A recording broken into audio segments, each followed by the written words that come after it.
జీవిత ప్రయాణంలో అలసిపోయిన గుండెలు కొందరివి, ఓడిపోయానన్న నిరాశల మరికొందరివి. మంచి జాబ్ లేదు, చేతిలో డబ్బు లేదు, చుట్టూ అప్పులు, వేధించే జ్ఞాపకాలు. ఇలా ఎటు చూసినా చీకటి అలముకున్న జీవితాల్లో సడన్ గా ఓ వెలుగు. 7th క్లాస్ లో స్కూల్లో టీసీ ఇచ్చి పంపారు. ఒక స్కూల్లో అదే కాలేజ్లో సిఆర్టీ ట్రైనింగ్ ఇస్తున్నా ప్రెసెంట్.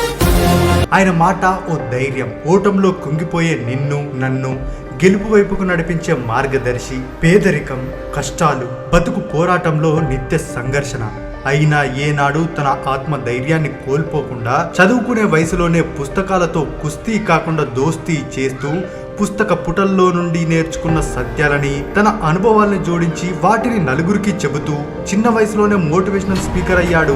అందులో రాణిస్తూనే రాజకీయాలు ఎలా చేయాలో, ప్రజలకు ఎలాంటి సేవ చేయాలో క్లాసులు చెబుతూ ఎంతో మంది నాయకులను ప్రజా నాయకులుగా తీర్చిదిద్దారు. ఓ పక్క విద్యార్థుల్లో స్ఫూర్తిని నింపుతూనే మరో పక్క ఎక్సెల్ డిఫెన్సీ ద్వారా వేల మంది స్టూడెంట్స్ ని ఉన్నత శిఖరాలకు ఎదిగేలా కృషి చేస్తున్నారు. ఒక లైఫ్ కోచ్ గా, మోటివేషనల్ స్పీకర్ గా, గ్రాఫాలజిస్ట్ గా తనకంటూ ఓ గుర్తింపును సంపాదించుకున్నారు. సామాన్యుడిగా ఉంటూ అసామాన్య స్థాయికి చేరుకొని ఎంతో మంది యూత్ కి స్ఫూర్తిగా నిలుస్తున్నారు. అతనెవరో కాదు, తెలంగాణ యూత్ ఐకాన్ అంటూ మనం గర్వంగా చెప్పుకునే నన్ అదర్ దెన్ బొడ్డు వినోద్ కుమార్.